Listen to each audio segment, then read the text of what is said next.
አባቶቻችን ኦሪትን ከአራት ነው የከፈሉልን።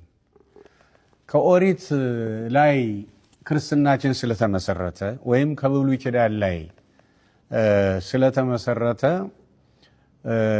ልክ እንደ ቢጽ ሐሳውያን እንዳይምታታብን በፍትሐ ነገሥታችን በአንቀጽ 45 ቁጥር 1567 ጀምሮ በትክክል ያስረዳናል።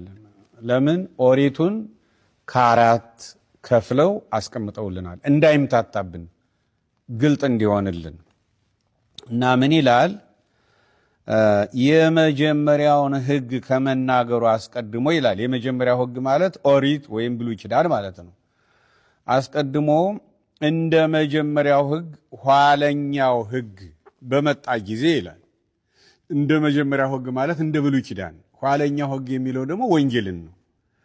እንደ መጀመሪያው ሕግ ኋለኛው ሕግ በመጣ ጊዜ የፊተኛው ሕግ በአራት ክፍል ተከፈለ እንጂ መላውም አልተሻረም፣ መላውም አልጸናም እንበል ነው። እንግዲህ ባለበት የጸና ፍጹም የሆነ የተሻሻለ የተሻረ